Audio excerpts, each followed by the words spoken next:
again, Guyana, and welcome to the Public Interest. I am Malika Ramsey. Thank you very much for joining us this week. As always, is with us on the panel is the President of the Cooperative Republic of Guyana, His Excellency Brigadier David Granger. Welcome, sir. Thank you, Malika. And welcome today to two male journalists. First, I begin by introducing Mr. Tajeram Mohabir from the Guyana Chronicle. Welcome, Tajeram. Thank you. And welcome to Rawle Collins from Capital News. Welcome. Thank you. All right. Today's program is designed to focus on achieving economic progression in our country. And of course, in order to do this, there will be the utilizing of security and government ministers.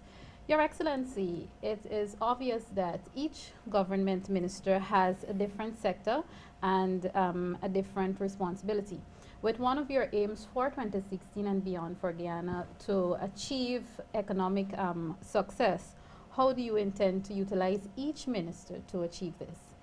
Well, in fact, at the start of our tenure of office in May 2015, we reconfigured the ministries. We configured the Ministry of the Presidency, which now contains the Office of the President, the Office of the Prime Minister, the Minister of State, the Minister of Citizenship, and the Minister of Social Cohesion.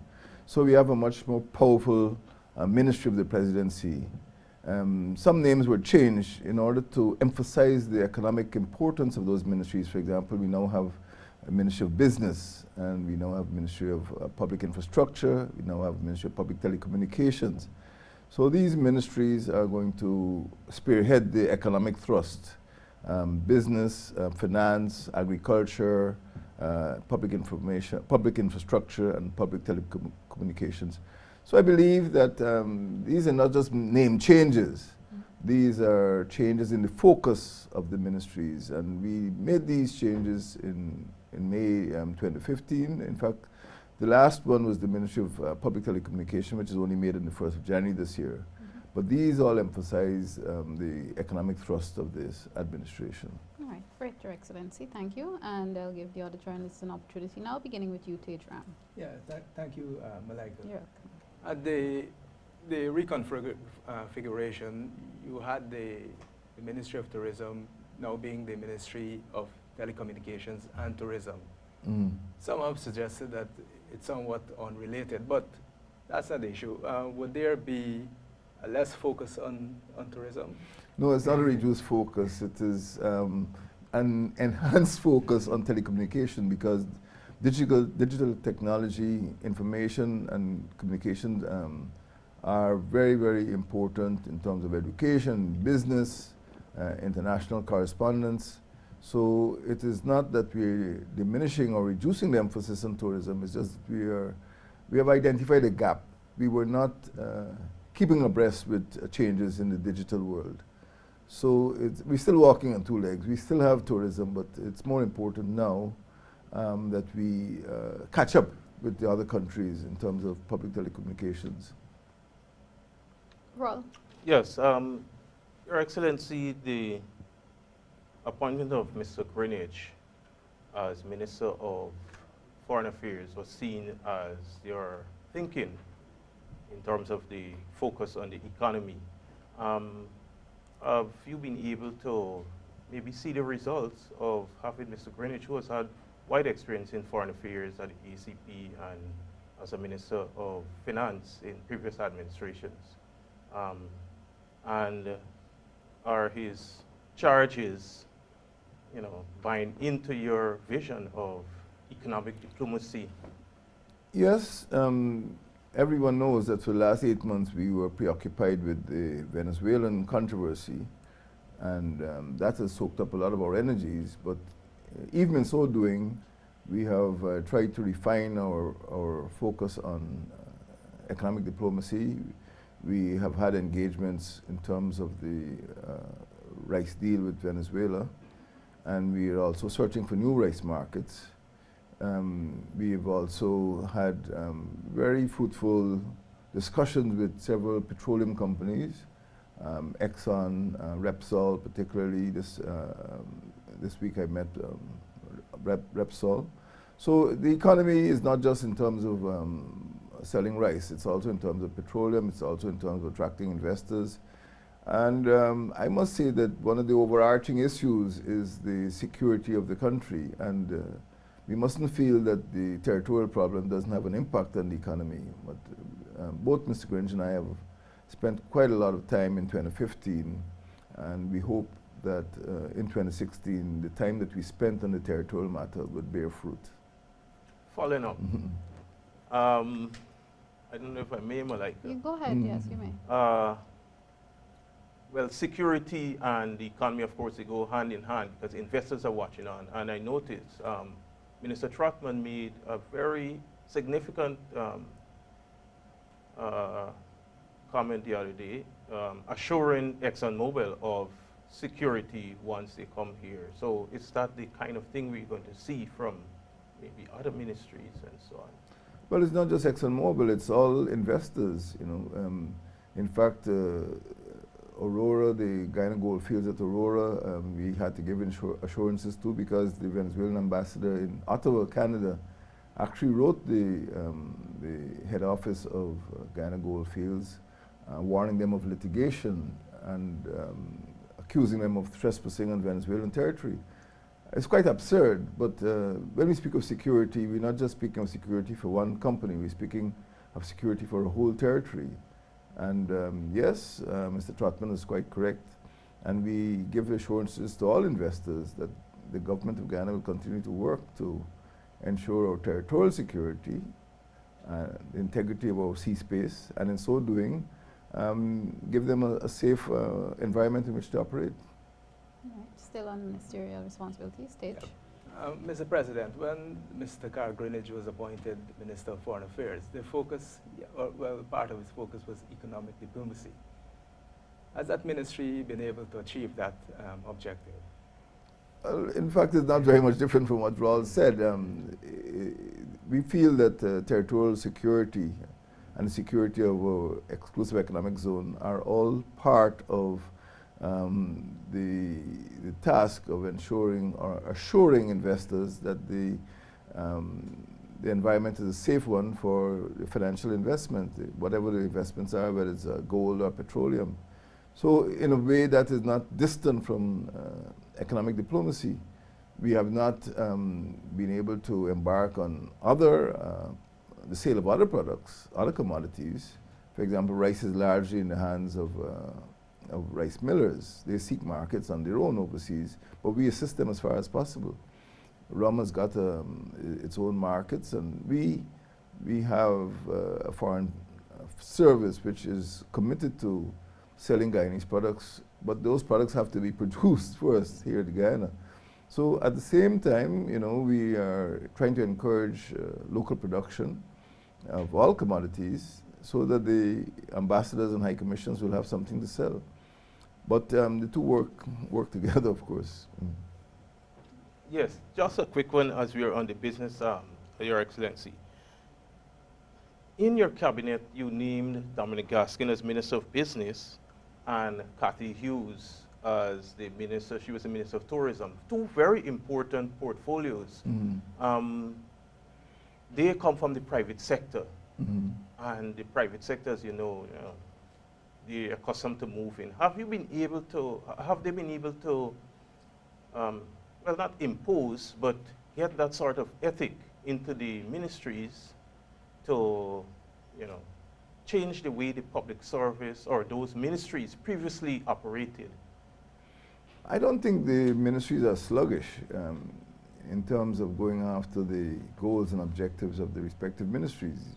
Yes, I am satisfied with the entire cabinet. We have 14 ministers, or if you want to, you can say 16 ministers, depending on how you look at it. Within the Ministry of the Presidency, we have we have the Prime Minister, who's Vice President, of course, Minister of State, Minister of Social Cohesion, Minister of Citizenship. But apart from that, we have 14 other ministries. I think we have a very good team.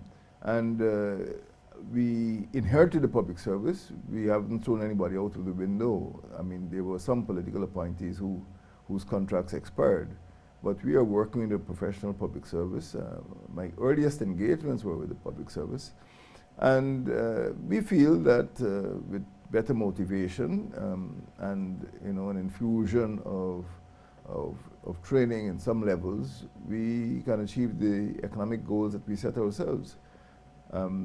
There were some problems in the last administration, and we are putting a lot of emphasis on integrity and efficiency. In my first address to the public servants, I said I want an unbribable public service.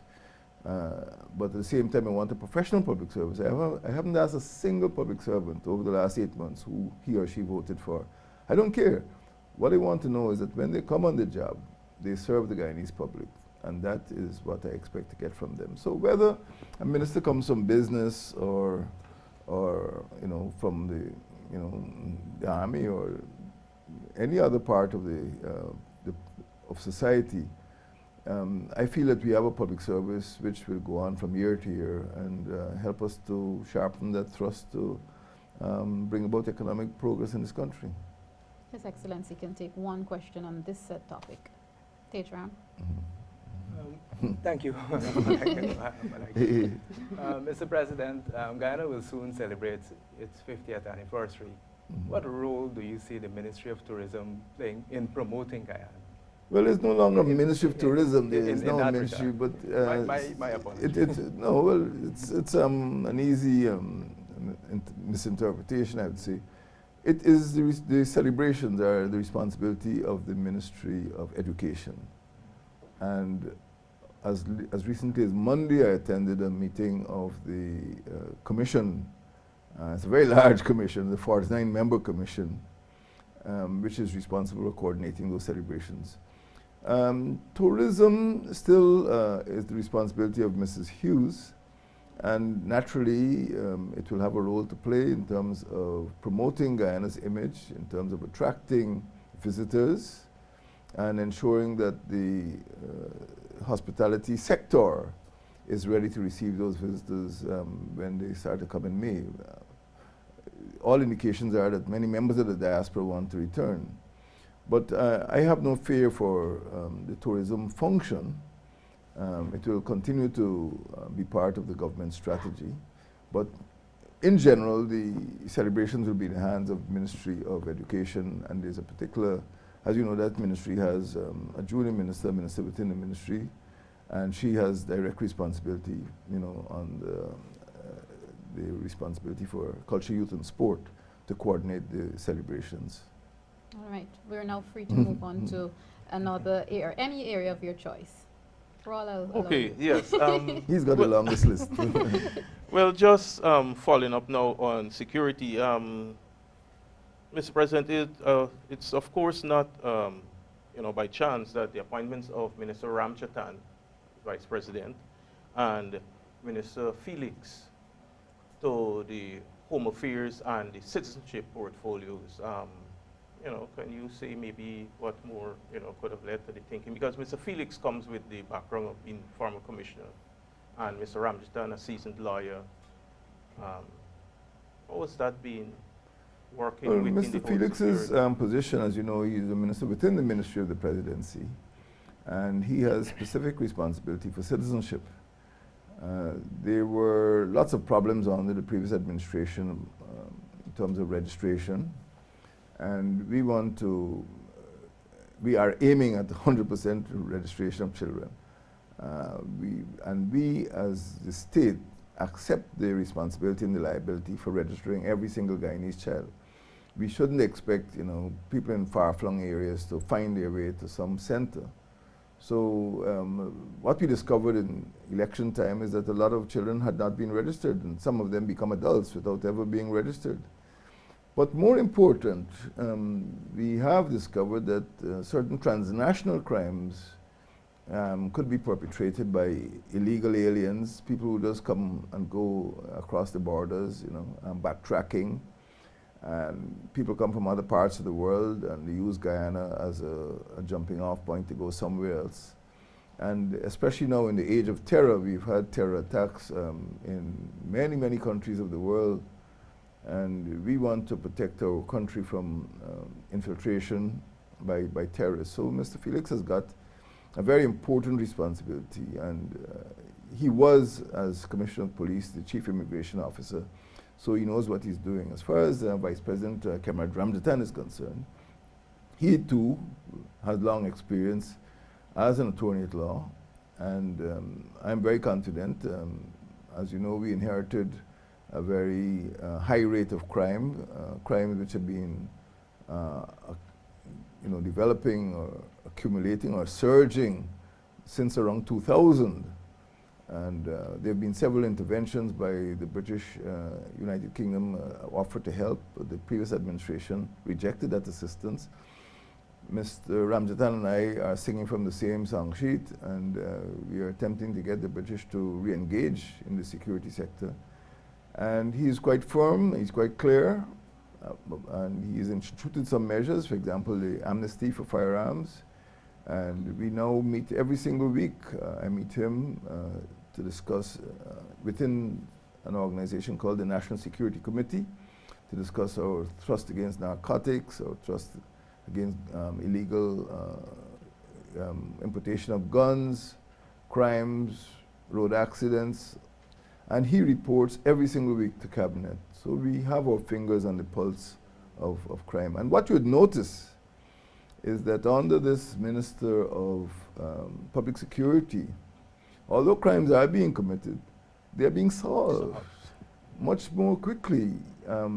People are being arrested, and we see a much more efficient criminal investigation department in terms of getting hold of the culprits very quickly. So we believe that we have turned the tide, and we're trying to identify gangs, we're looking at chronic offenders, and we feel that in the fullness of time, Guyana and Guyanese can look forward to a safer society.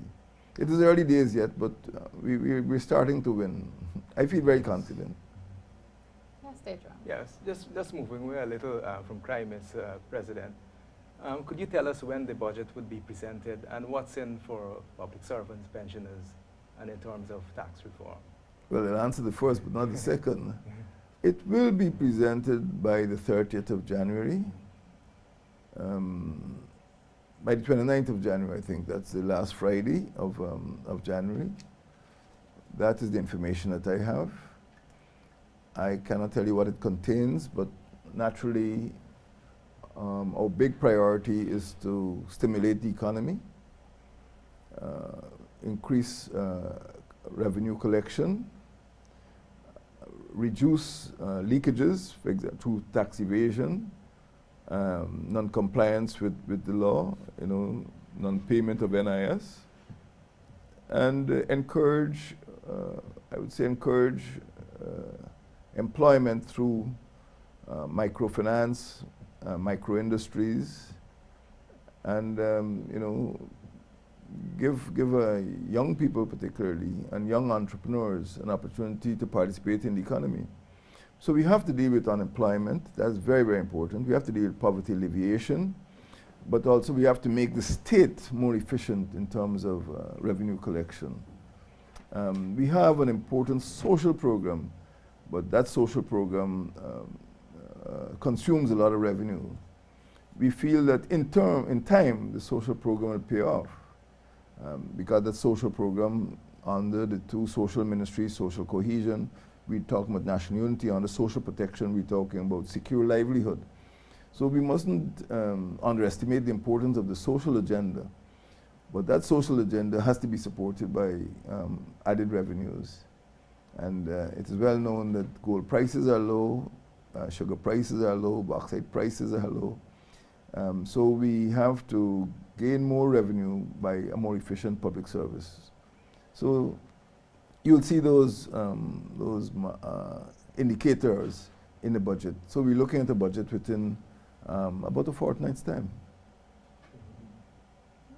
Rawle, you're free to Yes, continue. well, Mr. President, just touching back on the crime and security, I noted you threw your weight behind the security forces by committing whatever resources are available. Are you satisfied with the pace at which we're tackling? I mean, you more or less did say, but with the extra boost that you have given the security forces by pledging, your continued support, are you satisfied that we're going to really reduce the crime to a really, really, you know, acceptable level. I mean, the British teens death doesn't help, you know, through the spotlight on Guyana because of the, you know, involvement of the British Embassy, High Commission and all of that.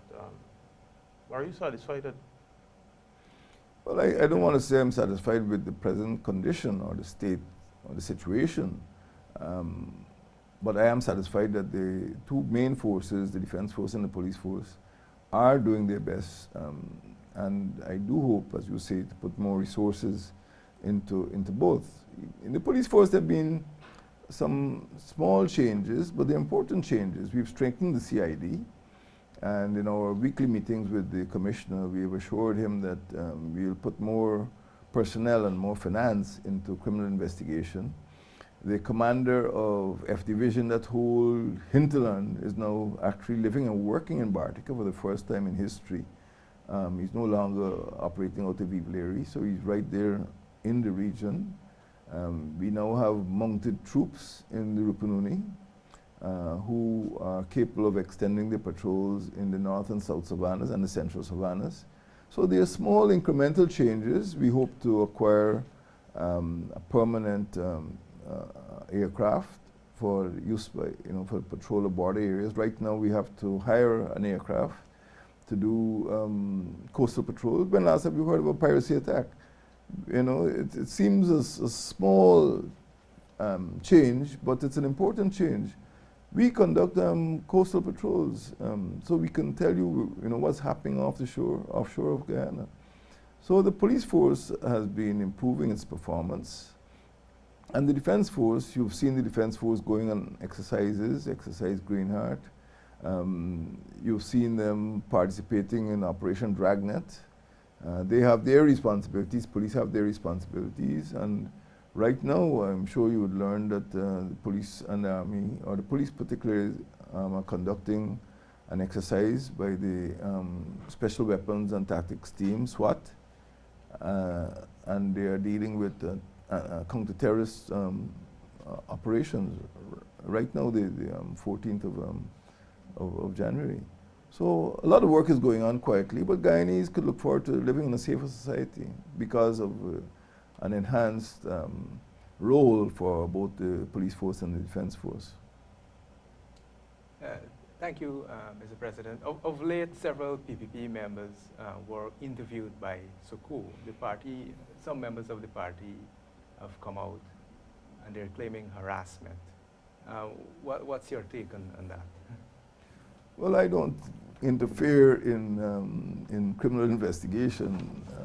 I allow the police force to do its work. And the SOCU, SOCU, is part of the Guyana Police Force. And it is up to the commissioner and SOCU, if they feel that any matter that has come before them or has come to their attention requires investigation. I don't stop and start these investigations. Well, if they have nothing to hide, why should they complain? If they are interviewed, they should simply be called and told and allowed to say what they know. Everyone knows there were problems with the company in question, NISIL, and if they've done no wrong, they have nothing to fear. But there's been no harassment, there's been no political direction, and I don't get the impression that they've been called more than once. It is not as though they've been frequently called and that their interviews have been stressful or I don't see that there are grounds for complaint. As I said, if they have done no wrong, they have nothing to fear. Okay, Mr. President, this is on country's foreign affairs. Ambassador Miles, has she been accepted by the Venezuelan? I mean, the acceptance is there, but presentation of the credentials, has that been done? And how can this affect what's going on or what has been going on with Venezuela? I mean, they've been distracted somewhat with their own parliamentary elections and so, but how soon do we expect to hear? Well, you've said it all. She has been granted agrément, and she is in Caracas. It is up to the government of Venezuela, the Bolivarian Republic of Venezuela, to actually notify her of the date when her letters of credence will be presented. But she is functioning, she's providing reports, and you're quite right, it might be owing to the Venezuelan elections, which were prejudicial to the ruling party. And the results were prejudicial to the ruling party, or unfavorable, not prejudicial, to the ruling party. I think when they're good and ready, they will make the announcement. But she's doing her work, and she's in place.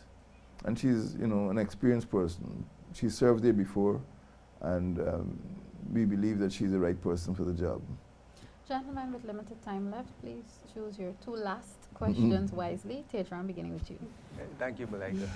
Mr. President, last year we had a shortfall in terms of economic growth. The 3.4% wasn't achieved. What caused the shortfall, and how do you see the economy in 2016?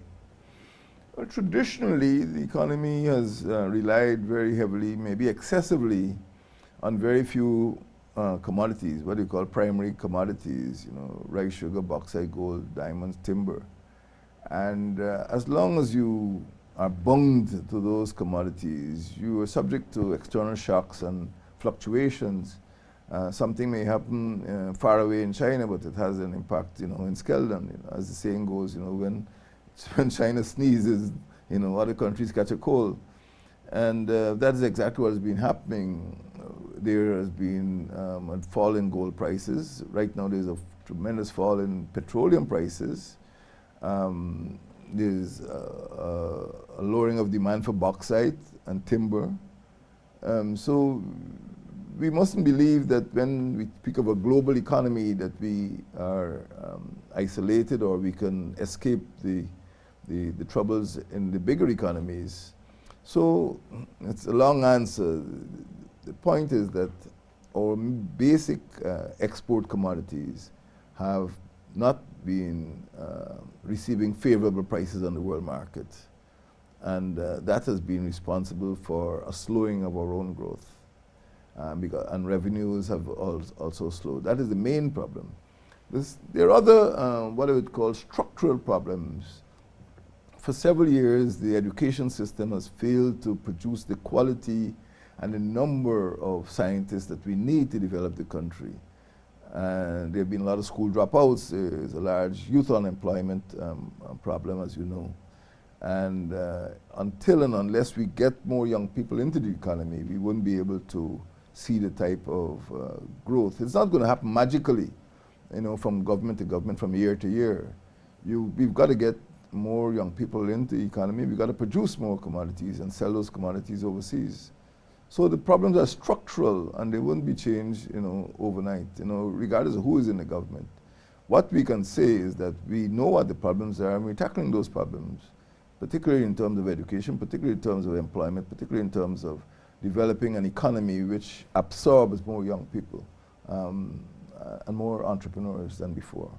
So we expect that you'll be seeing some of those initiatives in the budget at the end of January.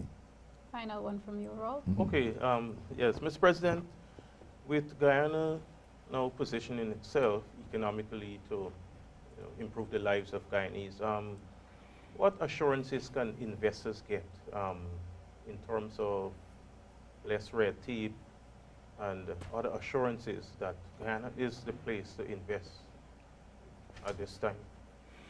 The Ministry of Business is dealing with the problem of red tape, as you call it, through Go Invest. And I have had engagements with diaspora in Toronto, in Canada, and the Minister of Business has had engagements as well. And there's a new board, and there will be a speeding up of procedures so that people can get about their business without, as you call it, the red tape. In addition to that, we will deal with some of the structural issues. As you know, one of my main areas of interest has been education, trying to get more children in school. Of course, if children are not going to school at age 5, at age 15, they would find it very difficult to get a job, or age 20. So I've embarked on a program which some people call the 3Bs program, buses, bicycles, and boats, to ensure that children get to school. But we've got to solve the problems in the education system if we are going to have that educated workforce. We've got to find more employment opportunities. And again, coming back to the Ministry of Business, its focus will be on micro enterprise and microfinance, so that young persons, particularly, you don't have to be young, would get access to capital, to startup capital for their businesses, whether it's an internet cafe or whether it's some cannon factory. We hope to make progress in those areas. So we look into education, we look into employment, and we're looking at improving the governance structure, particularly for members of the diaspora and foreigners who want to invest in the economy. Thank you very much, Your Excellency, President of the Cooperative Republic of Guyana, Brigadier David Granger. And of course, that has brought us to the end of this week's edition of The Public Interest. I'd like to also thank the two journalists for being here, Mr. Rawle Collins, Capital News, and Mr. Tajeram Mohabir, the Guyana Chronicle. I am Malaika Ramsey. Join us again next time.